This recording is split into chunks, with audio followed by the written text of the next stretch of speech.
Hello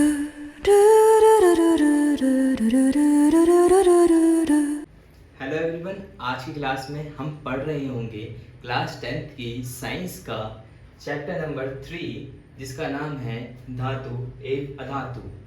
धातु एवं अधातु, इन शब्दों को समझने से पहले सबसे पहले हम देखते हैं कि जो हमारी एलिमेंट टेबल है उसके अंदर टोटल 118 एलिमेंट्स होते हैं, जिसमें से कि अराउंड मतलब लगभग 85 प्लस होते हैं जो कि हमारे धातु होते हैं और शेष बचे हुए अधातु और अन्य होते हैं। ठीक है, अब आप पूछना चाह रहे हो कि ये एलिमेंट टेबल क्या होती है, जो कि इस अभी वीडियो की इस तरफ आ रही होगी वो एलिमेंट टेबल है। उसमें से शुरू के 20 जो मैंने आपको याद करने के लिए कहा था, जो कि हमें सहायक होंगे, मतलब मदद करेंगे, जो कि हमारी रासायनिक अभिक्रियाएं हैं उनको याद करने के लिए। तो हम देखते हैं अब हम देखते हैं कि धातु और अधातु क्या होते हैं। धातु होते हैं हमारे जो कि इलेक्ट्रॉन देने की प्रवृत्ति रखते हैं। इलेक्ट्रॉन देने की मतलब मैंने सबसे पहले देखिए, जैसे कुछ भी नंबर है हमारे जो वो है क्या कहते हैं, एक तरह से जो हमारी टेबल है शुरू की 20 वाली, उसमें से हमने सोडियम लिया जो कि कितने नंबर पे होता है, 11 नंबर पे होता है। अगर मैं इसको समझना चाहूँ कि ये धातु है या अधातु है, तो ना मैं इसका इलेक्ट्रॉनिक कन्फिगरेशन करूँगा, मतलब इसको तोड़ूंगा किस तरीके से, मतलब कि 4 शेल होते हैं एक तरह से, के एल एम और एन। इसमें पहले वाले में 2 आने चाहिए, तीसरे वाले में 8, दूसरे वाले में 8, तीसरे वाले में 8 और चौथे वाले का भी 8 होता था अराउंड लगभग। ठीक है, तीसरे वाले का मेरे को मालूम नहीं है, तो पहला 8, दूसरा 8 और तीसरा 8, इतने में हमारा काम हो जाता है। ठीक है, तो हम देखते हैं पहले अगर इसको तोड़ेंगे तो पहले वाले में इसके सोडियम के देखेंगे, अगर सोडियम के देखेंगे पहले वाले में 2 बढ़ दिए, इसको तोड़ के एक तरह से बचे कितने, ए एल, दूसरे में 8 आ गए, एन एन में कितना आया, 1 बचा, आने कितने चाहिए थे, सॉरी के एल एम होता है वाला, आने कितने चाहिए थे एम के हिसाब से 8 होने चाहिए थे, इसके कितने आए, 1 आया। ठीक है, 1 आया मतलब 1 बच रहा है, होने के चाहिए 8 होने चाहिए, 7 की कमी है। अब देखो यार, सिंपल सी बात है, एक देना आसान होगा या 7 लेने इजी होंगे मेरे हिसाब से तो, और साइंस के अकॉर्डिंग भी एक देना आसान होता है, ठीक है, 7 लेने के मुकाबले। तो क्या करेगा, सोडियम 1 दे देगा, और जो देता है ना वो बड़ा होता है, ठीक है, क्रम में बड़ा होता है, इसकी वजह से सोडियम के ऊपर ना हमेशा प्लस का 1 चार्ज आता है।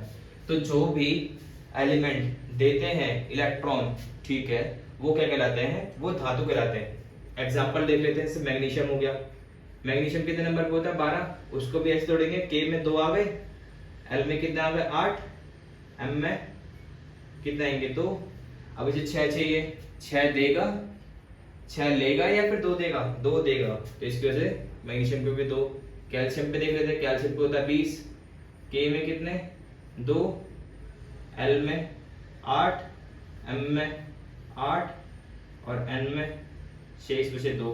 अब 2 देना बेटर है इसके 8 लेने 6 लेने के मुकाबले से, इसकी वजह से कैल्शियम पे भी हमारा क्या चार्ज होता है, प्लस का 2। अगर आप ये सोच रहे हैं कि सोडियम कैसे बोल रहा हूँ, Na लिखा है, सोडियम का सूत्र है, इसके लिए अगर आप ये भी नहीं समझ पाए तो आपको समझने की जरूरत है, क्योंकि उस टेबल को याद करने की जरूरत है। ठीक है, हमारे धातु वो होते हैं जो कि इलेक्ट्रॉन देने की प्रवृत्ति रखते हैं, सेम वे उसी का अपोजिट कर देंगे, जो कि इलेक्ट्रॉन लेने की प्रवृत्ति रखते हैं, वो हमारे अधातु कहलाते हैं। जैसे एग्जाम्पल में देखेंगे हम, हमारा ऑक्सीजन हो गया, ठीक है, ऑक्सीजन गैस जो हम लेते हैं कौन से नंबर पे आती है, 8 नंबर पे आती है। ठीक है, इसका सिंबल क्या होता है, सूत्र O होता है। अगर इसको तोड़ेंगे के एल एम एन में, के में कितना आएंगे, 2, इसको तोड़ा, एल में शेष कितने बचेंगे, 6। ठीक है, 2 और 6। अब इसको क्या चाहिए, देखो इसको, अब ये 6 देगी, 6 मतलब ऑक्सीजन गैस है, वो 6 देना पसंद करेगी या 2 लेना पसंद करेगी, अपने दूसरे वाले ऑक्टेट को पूरा करने के लिए वो 2 लेना पसंद करेगी, इसकी वजह से ऑक्सीजन के ऊपर माइनस का 2 चार्ज होता है। और एक और होते हैं हमारे उपधातु, क्या होते हैं, उपधातु। उपधातु होते हैं हमारे ये वह धातु होते हैं जो कि इलेक्ट्रॉन देने और लेने दोनों की प्रवृत्ति रखते हैं, मतलब दोनों कॉमन प्रॉपर्टीज रखते हैं। ठीक है, दोनों कॉमन प्रॉपर्टीज, जैसे कि ये आता है हमारा 14 नंबर पे है, 14 नंबर पे हमारा क्या होता है, सिलिकॉन।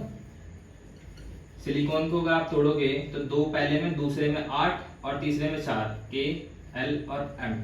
ठीक है, अभी इनकी क्या होती है, इनकी ना अलग अलग रासायनिक अभिक्रियाओं में अलग अलग होता है, इनका चार्ज भी अलग अलग होता है। देखो इसको ऊपर माइनस आया था क्योंकि ये देता है। अब इधर देखते हैं पहले, 2, 8 और 4। ठीक है, अभी 4 लेना, इसके लिए चार ये ले भी सकता है और दे भी सकता है, एक तरह से देखा जाए तो ये ना अलग अलग सिचुएशन में अलग अलग काम करते हैं, कभी लेते हैं कभी देते हैं, तो उस हिसाब से इनके ऊपर प्लस और माइनस का चार्ज आता रहता है। अब आप सोच रहे होंगे पॉजिटिव चार्ज आता है, इसको नेगेटिव चार्ज आता है, इसे याद करने का मेरे हिसाब से तो एक इजी तरीका है, जो धातु होते हैं वो देते हैं, मतलब एक तरह से जो कर्जदार है वो कर्ज दे रहा है तो उसका पैसा कर्ज के भी साथ में आए, मूल तो साथ में आएगा और ब्याज भी साथ में आएगी, ठीक है। और जो कर्जदार है वो मूल तो देगा, मूल मतलब कि मेन वैल्यू तो देगा। ऐसे मैंने आपको 50,000 रुपए दिए तो आप मेरे को 50,000 रुपए दोगे साथ में, बट साथ में ब्याज भी दोगे, ठीक है। तो मेरे पास तो पॉजिटिव हो गया पैसा, तो धातु हो गया वो एक तरह से। और अधातु जो कि जैसे कि मैं आपसे ले रहा हूँ, आपसे मूल तो मतलब मेन वैल्यू जो मैंने दी आपको वो तो ले ली, और साथ में आपको और पैसे ले लिया, वो माइनस में होगा, ठीक है। इसी तरीके से अब धातु और अधातु के हम कुछ प्रॉपर्टीज देखते हैं, ठीक है। इनकी प्रॉपर्टीज देखते हैं, इनको पहचाना कैसे है। इनके हिसाब से तो पहचान लिया, बट इन्हें और अच्छी तरीके से पहचाना कैसे जाए, इनके और एग्जांपल्स देखते हैं, या फिर कुछ अपवाद देखते हैं, मतलब कि पूरे ग्रुप को फॉलो करता है वो फॉलो नहीं करता, ठीक है। चलिए चल के देखते हैं। अब हम देखते हैं धातु और अधातुओं के भौतिक गुणधर्म। कौन से गुणधर्म? भौतिक गुणधर्म क्या होते हैं? भौतिक गुणधर्म मतलब जिस रूप में वो हमें दिखाई देती हैं। एक होता है रासायनिक, मतलब कि रसायन करने, मतलब केमिकली, मतलब जो लैबोरेटरीज में होता है, ठीक है, उन वो वाले। अब हम देख रहे हैं भौतिक, ठीक है, जो फिजिकली, मतलब मैं आपको फिजिकली दिखाई दे रहा हूँ, मैं डिजिटली दिखाई दे रहा हूँ, आपके साथ में कोई जना बैठा है, ठीक है, तो वो भौतिक है, एक तरह से भौतिक रूप में आपको दिखाई दे रहा है उसकी चीजें।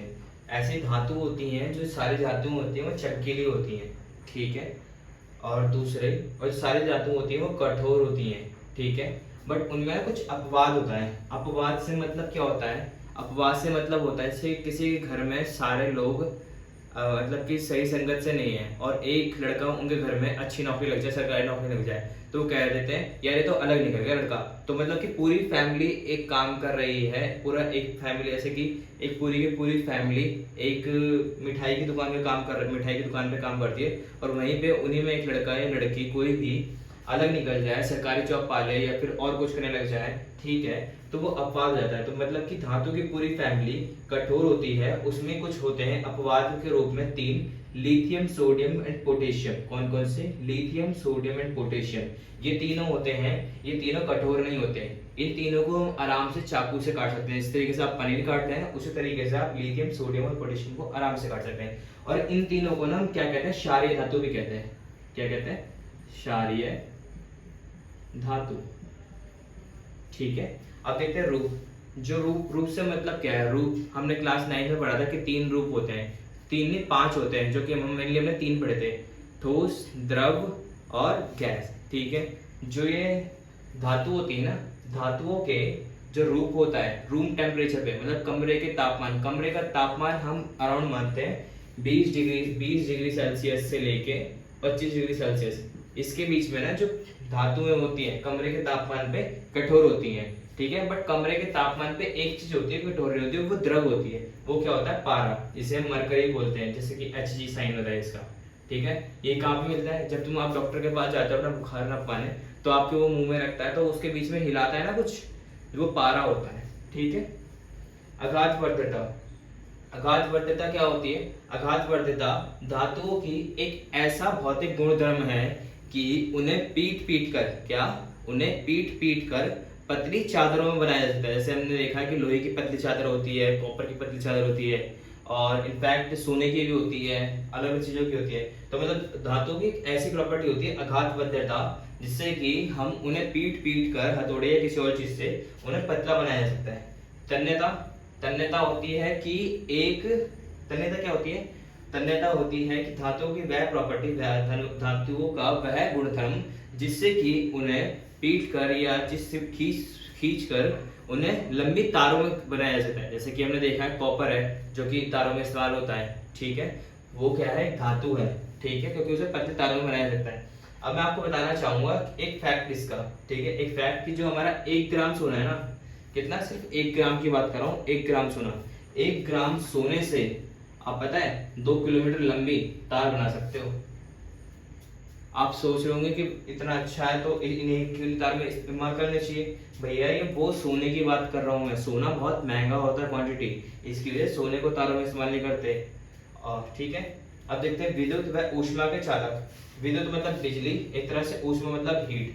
अगर चालक से मतलब कि अच्छी पहुंचती है, धातुओं के अंदर नहीं पहुंचती। मतलब आपने एक डंडा लिया लोहे का, ठीक है, वो धातु है, लोहे का डंडा लिया, ठीक है, तो धातु का डंडा लिया और आपने एक तरफ से क्या कर दिया, आपने एक तरफ से उसमें एक तरफ से आग लगा दी, मतलब आग लगी पड़ी दूसरी तरफ और आपने उस तरफ डंडा रख दिया, ठीक है। तो धीरे धीरे करके आप देखोगे कि उसकी हीट है, जो गर्माहट है, वो आपके हाथों में आ रही है, मतलब लग रहा है आप हाथों में पकड़ते हुए, ठीक है, चीज मच रही है, गर्मी हो रही है। तो जो धातु होती है विद्युत व ऊष्मा के चालक होते हैं वो, ठीक है। और वहीं पे ना दो चीजें होती हैं जो अपवाद होती है, जैसे यहाँ पे अपवाद थे, यानी कि यहाँ पे भी अपवाद है। वो कौन है? पीवी लेड होता है और मरकरी, ये दोनों अपवाद है। अब देखते हैं घनत्व क्या होता है। घनत्व, जैसे आपने एक गिलास लिया, घनत्व को ध्यान समझिएगा। घनत्व होता है एक पार्टिकुलर एरिया में, क्या? एक पार्टिकुलर एरिया, मतलब एक छोटा सा एरिया। आपने एक गिलास लिया, ठीक है, आपने एक नहीं दो गिलास लिए। कितने गिलास लिए? दो गिलास लिए। एक गिलास में आपने रेत भरी, ठीक है, और एक गिलास में आपने भरी क्या कहते हैं? कॉटन, ठीक है, पूरा ऊपर तक भर दिया। अब आप देखेंगे, अगर आप दिमाग लाएंगे तो किसके जो कण है, सबसे छोटा कण है एक तरह से, वो किसके ज्यादा पास होंगे? रेत वाले गिलास के, है ना, और वहीं रुई वाले गिलास के थोड़ी दूर दूर होंगे। तो मतलब एक पार्टिकुलर एरिया में जिसके कण उसके पास पास हो, जिसके कण सबसे ज्यादा पास पास हो, उसका घनत्व उतना ज्यादा होता है, ठीक है। रुई का घनत्व कम हो गया और रेत का ज्यादा हो गया, ठीक है। इसी तरीके से एक तरह से कण मान ले एक तरह से उनके, ठीक है। तो जो ये होते हैं ना धातु, उनका घनत्व और क्या बॉइलिंग टेम्परेचर, बॉइलिंग टेम्परेचर मतलब जिसपे कि वो तपने लग जाते हैं, मतलब गर्म होने लग जाते हैं, वो अधिक होता है, ठीक है। और ये ध्वनिक होता है। अगर आप किसी भी धातु को एक ठोस सरफेस से पीटते हो तो आवाज आती है। जैसे आप लोहे के हैमर से लोहे को ही तोड़ते हो तो आवाज आती है। या फिर स्कूल की बेल, जब स्कूल की बेल बजती है तो वो लोहे से लोहा टिकता रहता है, जब बेल बजती है लोहे से, ध्वनिक होते हैं, ठीक है। धातुओं के सारे देख लिए। अब देखते हैं अधातुओं के। धातुओं में पहले लिख रखा है मैंने आयोडीन। आयोडीन क्यों लिख रखा है? आयोडीन इसलिए लिख रखा है कि धातुएं, अधातु होती है हमारी, चमकीली नहीं होती, बट उसमें भी एक अपवाद होता है आयोडीन का, ठीक है। आयोडीन का अपवाद होता है। आयोडीन एक अपवाद है, मतलब कि आयोडीन चमकीला होता है, बट सारी की सारी धातुएं, अधातुएं चमकीली नहीं होती। अब दूसरा लिख रखा है कठोरता के अंदर मैंने अपर रूप हीरा। इससे क्या मतलब है कि जो सारे के सारे सारे के सारे अधातु हैं वो कठोर नहीं होते, परंतु कार्बन, अगर देखने बोलूंगा ना, कार्बन के टाइप्स होते हैं, कार्बन के अलग अलग तरह होते हैं, तो उन्हें मैं अपर रूप बोलूंगा, क्योंकि कार्बन का रूप एक हीरा भी होता है, कार्बन का एक रूप क्या होता है? कोयला भी होता है, ठीक है। तो कार्बन के जो टाइप्स होते हैं, टाइप्स को अपर रूप बोलते हैं। कार्बन का एक अपर रूप है, उसे हम हीरा बोलते हैं, ठीक है। हीरा जो कि कठोर होता है। आपने देखा होगा कि जो हीरा है हथौड़े से भी नहीं टूटता है, जो असली हीरा होता है, ठीक है। अब तीसरा देखते हैं रूप। रूप में मैं बताया था रूम टेम्परेचर पे क्या होते हैं ये, रूम टेम्परेचर पे ये हार्ड होते हैं, मतलब ठोस होते हैं। वहीं जो अधातु में हमारे ठोस भी होते हैं और गैसी भी होते हैं, मतलब गैस की स्टेट में होते हैं। बट इसके अंदर में ना एक अपवाद होता है। अपवाद क्या होता है? अपवाद होता है आपका ब्रोमीन का। अपवाद होता है आपका ब्रोमीन। ब्रोमीन ना हमारा गैस स्टेज, सॉरी गैस नहीं, लिक्विड में रहता है, तरल रूप में, ठीक है। मतलब अधातु होते हुए भी, अधातु के सारे जो होते हैं वो ठोस और गैसी होते हैं, बट जो अब वो है अधातु में कौन? ब्रोमीन, वो लिक्विड रहता है, ठीक है। चौथा क्या है? चौथा है अघातबद्धता, मतलब पीट पीट के क्या बना सकते हैं? चादर बना सकते हैं। इनकी पीट पीट के चादर बना सकते हैं। अगर आप कोयले को पीटोगे तो चूर चूरी हो जाएगा ना, ठीक है। ऐसी तन्यता, उसमें लंबे तन्यता, मतलब इनको लंबे तारों में नहीं बना सकते, सिर्फ क्रॉस कर रखा है। अब मैंने रखा विद्युत और ऊष्मा के कुचालक में, तो जो ऊष्मा के और विद्युत के कुचालक होते हैं, देखो ये जो होते हैं, मतलब सोडियम, मैग्नीशियम, कैल्शियम, जो कि हमारे धातु होते हैं, ये हमारे सुचालक होते हैं। सुचालक और कुचालक में फर्क देख लेते हैं। सुचालक और कुचालक, जो हमारे धातु होते हैं वो सुचालक होते हैं। सुचालक मतलब कि वो अच्छे से कंडक्ट करते हैं। कु मतलब एक तरह से, कु मतलब होता है बुरा। और जो अधातु होते हैं, अधातु वो कुचालक होते हैं। अधातुएं हमारी कुचालक होती है विद्युत व ऊष्मा की, ठीक है। और जो धातुएं होती हैं वो विद्युत व ऊष्मा की सुचालक होती हैं। बट अधातुओं के अंदर अपवाद होता है किसी, देखो सारी धातुएं कुचालक है किसकी? विद्युत व ऊष्मा की, ठीक है। और वहीं पे अपवाद क्या है? ग्रेफाइट। ग्रेफाइट आप समझ पा रहे होंगे, जो पेंसिल की टिप होती है ना इस तरीके से, जो ग्रेफाइट होती है वो ग्रेफाइट की बनी होती है, वो भी इलेक्ट्रिसिटी कंडक्ट कराती है।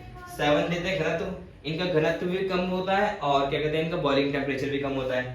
ठीक है, ध्वनिक अगर आप इन्हें पीटोगे तो आवाज भी नहीं आती। इसके बाद हम देखते हैं इनकी भौतिक गुणधर्म तो देख लिए हमने, अब हम देखते हैं रासायनिक गुणधर्म। चलिए देखते हैं। अब हम देखते हैं धातुओं के रासायनिक गुणधर्म। हमने धातुओं के भौतिक गुणधर्म तो देखे थे कि वो आघातबद्ध होते हैं, तन्यता होती है, ध्वनिक होते हैं, घनत्व, ये सब देख लेते हैं। अब हम देखते हैं धातुओं के रासायनिक गुणधर्म। ठीक है, ये अलग अलग होंगे तो अलग अलग पढ़ेंगे, मतलब 3-4 होंगे, इनकी अभिक्रियाएं भी करते हुए चलेंगे। ठीक है, धातुएं जब वायु के साथ अभिक्रिया करती हैं, वायु से मतलब एक तरह से ऑक्सीजन, धातु जब भी वायु मतलब ऑक्सीजन के साथ अभिक्रिया करती है तो धातु ऑक्साइड बनाती है। तो धातु हमारी क्या होगी, एक तरह से कॉपर ले ली। ठीक है, और साथ में अगर ऑक्सीजन है तो O2। हमेशा याद रखना कि ऑक्सीजन है वो उसे हम अभिक्रियाओं के अंदर O2 के फॉर्म में लिखेंगे। क्यों? क्योंकि वो डायटोमिक मॉलिक्यूल है। अगर आपको ये नहीं पता कि डायटोमिक मॉलिक्यूल क्या होता है तो वीडियो के डिस्क्रिप्शन में लिंक है बेसिक वीडियो का, उसे जाके देखिए। ठीक है, तो कॉपर के ऊपर चार्ज होता है हमारा +2 और ऑक्सीजन के ऊपर -2, तो हमारा बनेगा क्या, ये बनेगा हमारा CuO। कैसे? एक तरह से देखेंगे, कॉपर +2 और ये -2 कैंसिल कैंसिल 1 और 1। ठीक है, CuO बन गया, बट ये बैलेंस नहीं है। क्यों बैलेंस नहीं है? क्योंकि देखो इधर तो ऑक्सीजन की वैल्यू 1 है, कहाँ पे, अभिकार उत्पाद में, वहीं अभिकारक में 2 है। तो हम क्या करेंगे, इसे बैलेंस करने के लिए यहाँ पे 2 लगाएंगे, इससे कॉपर पे फर्क पड़ा तो इस पे भी 2 लगा देंगे।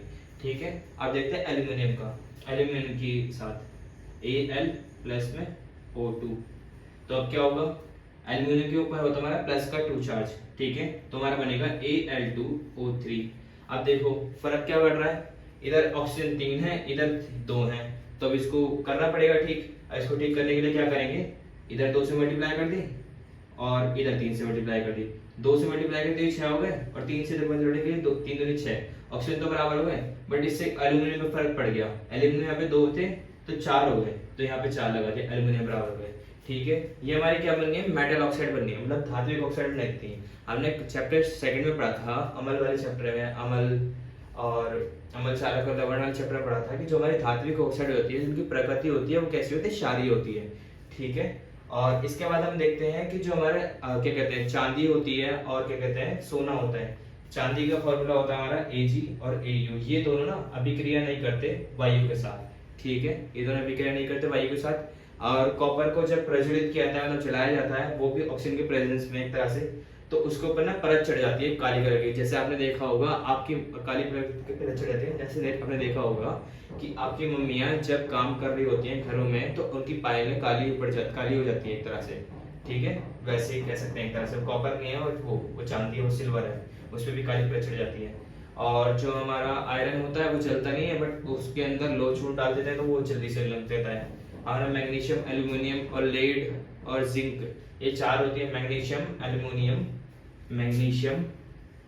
एल्यूमिनियम, लेड और जिंक, ये धीरे धीरे करके अभिक्रिया करते हैं वायु के साथ। ठीक है, अब मैं बताया था आपको धातु ऑक्साइड के बारे में। धातु ऑक्साइड वह धातु ऑक्साइड जो कि अभिक्रिया नहीं, धातु ऑक्साइड की प्रवृत्ति क्या होती है, क्षारीय होती है।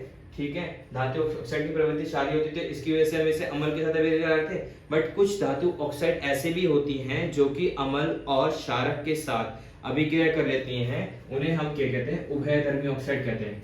दोबारा सुन लीजिए, हमने क्लास 10th के मतलब साइंस की चैप्टर 2 में पढ़ा था कि जो धात्विक ऑक्साइड होती है उनकी प्रकृति कैसी होती है, उनकी प्रकृति होती है क्षारीय, मतलब क्षारक होता है। ठीक है, तो वो अम्ल के साथ अभिक्रिया करती हैं। बट कुछ अब हम चैप्टर के तीसरे चैप्टर में आए तो हमें एक नई चीज पता लग रही है कि धातु ऑक्साइड होती है, कुछ ऐसी धातु ऑक्साइड भी होती है, जैसे एल्युमिनियम ऑक्साइड हो गई और जिंक ऑक्साइड हो गई।